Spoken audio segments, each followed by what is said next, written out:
ho Elisa. Amen. Hallelujah. Amen. Ajena Elisa manimone. Ufika chijena mwana olala bulaloni anipala Elisa.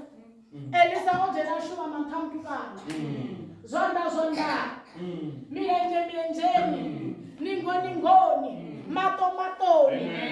Elisa arerera muzimu wawe. Hallelujah. Elisa arerera muzimu wawe leiwe.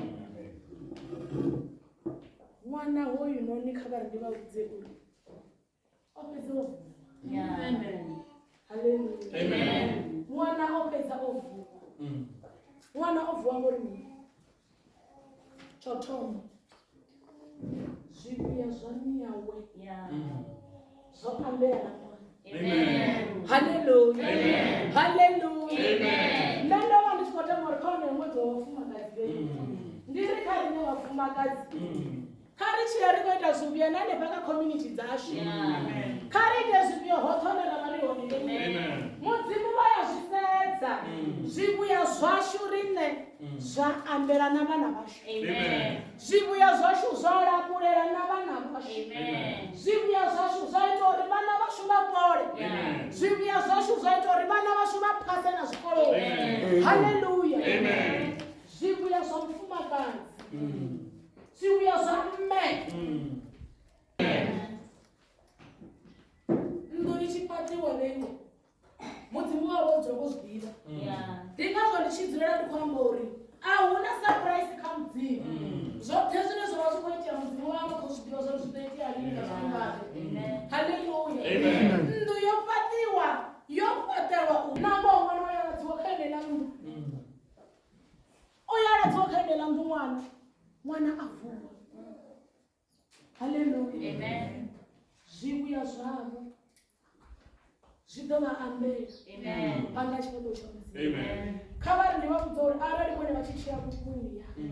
Arari mone vachichira zvone. Vasari nendi mupfumi. Nendi nazvanga kuti vari vachisendera tsini namune. Kavari ndivakudzauri vone vane vasongwamba. Na community dova mberi. Amen. Na community dova mberi uri husi havo. Amen. Husi havo. Hallelujah. Amen. Nanda vande korona kana ni masiara dzona namusi. Na vemwe vananga vavashwa.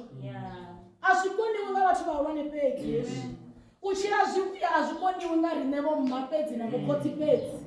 Na veiwe ni vaswa. Ni azvikona ninge zvikoloni zvaveiwe. Hanenge une na jena home. Ni akona uchirira mumwe mwana kubuya. Ni akona uchirira mumwe mwana zvibuya. Na zvibona zori mungana wanga khoindi jena naye. Mara hana chikete. Chikete ndi chiti. Ini nina zvitambo. Chia ni muchiti. Ni mubalance ngacho. Nduchira zvibuya Yesu. Hallelujah. Nduchira zvibuya. Roterika zvikaona. Nenda namuskota makanga sera dzona namusi. Ndichikore. Kari varobuda kama kumafumakazi. Zvibuya zvamufumakazi. Zvopedza zvoita mwana. Agora adovatu ave namuchiro. Amen. Hallelujah. Amen. Naye khane masera dzona namusi ndikoriveka. Ahuna anekhaya zvaro zvokuyeru.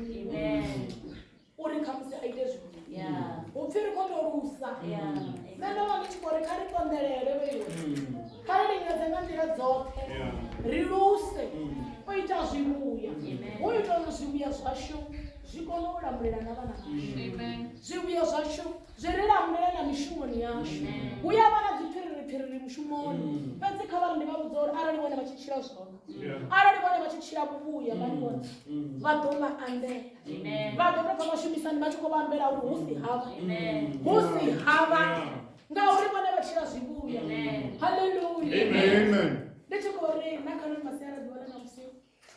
Ndikuriwa ngamani. Kari kuoroteriwe riri chine. Ounoni kuchiro. Kavari ndihone vone. Zvisakoita. Zvezvina zvisakoita rotopedzisera. Kavari ndihone. Ino ndiye wachizvidiva zvori mudzimu wanga vanoshumana navo. Amen. Hallelujah. Amen. Ndodibosa nakano masera dzivana namusiku. Ndishikori vatu kuti mudzimu matonde. Avaitenga muchu. Ndishikori zwoṱhe zwine vhone vha zwi tama kha vhutshilo havho zwine vha zwi ṱoḓa. Nṋe ndi khou ri na kha ḽino masia ro ḓivha na musi mudzimu kha vho vha phindulo ya miṱodzi yavho.